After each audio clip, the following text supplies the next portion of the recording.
Okay guys, I am super excited to make for you today a recipe from Cook Beautiful. The reason I'm making it is because today Cook Beautiful is 3 years old, which is so crazy because I started developing the recipes in 2015, which is 5 years ago. And the recipe I'm gonna make for you today is something that I've been making even far before that. Also, I just want to share how proud I am of this cookbook in collaborating with Johnny Miller. The book and the photography won a James Beard Award, which makes me crazy proud. And let me see if I can find that recipe for you guys right here. So it is the roasted cauliflower, which we are going to roast in a super high heat oven, either 425 or even 450, because we want it to get beautifully caramelized. It gets incredibly sweet, a little bit crunchy and browned on the edges. And then I'm going to toss it together with an herby, spicy, briny, lemony deliciousness, which is the perfect counterpart to that savory, sweet vegetable. I love to roast veggies, any veggies in the fall. This is such a great dish for families, for kiddos. You can put the spicy, kind of briny, herby sauce on the side. When Jivan was like 5 and 6 years old and would have friends come over, I would always roast cauliflower and kids would gobble it up because it gets so sweet. The only thing that you really need to do is high heat oven, salt, pepper, olive oil, boom, you're good. So let's make this, and happy 3rd birthday to Cook Beautiful.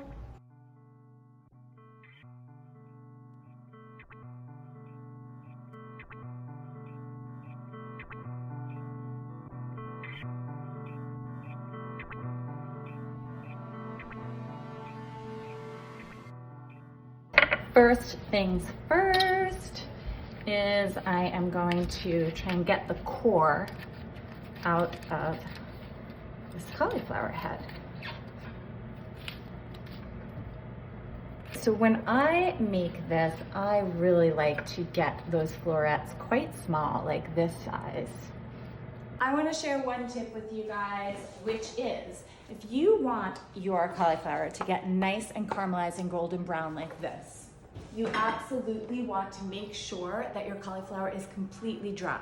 If you want to caramelize your vegetable and you put it in the oven when there is still water clinging to the outside of the veg, it is just going to steam. It absolutely will not get that beautiful brown charred look. If you're gonna wash it in advance and keep it out on your counter and let it dry completely.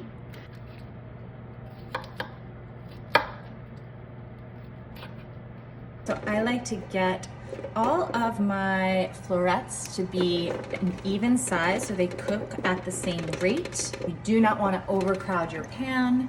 We're gonna do about 3 or 4 tablespoons of olive oil, but honestly, use your judgment. You want all of the pieces to feel moist so that you don't have any dry bits. From here, I'm gonna do salt. Okay guys, oven is set to 450. The recipe actually calls for 425, but I am going to try and speed it along a little. Recipe says 30 to 35 minutes. I'll probably do it for 20 to 25. So I've gone ahead and taken a whole lemon and took some strips of the rind.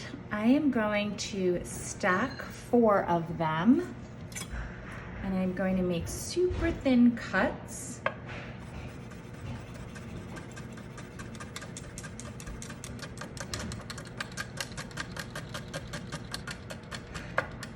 As always, if you do not feel comfortable getting your lemon slices this thin, you can easily use a microplane or any type of zester.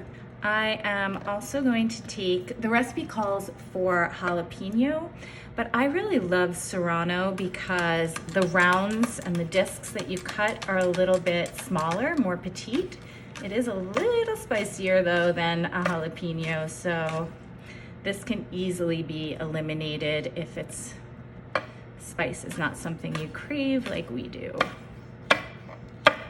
My knives are not very sharp right now. I will tell you guys, your knives do such an injustice when you're trying to just gently glide when they're not sharpened. I love to get them professionally sharpened and just haven't done that in a really long time. Also gonna take about a tablespoon of capers, give them a super rough chop. And then I'm gonna take a handful of parsley.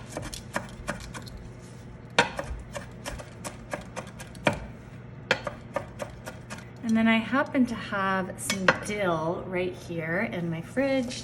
Rather than letting it go bad, it would be a nice addition to that herbiness. So I'm also gonna give that a rough chop. Gosh, that smells so good. I'm gonna take all of my elements, put them in a bowl.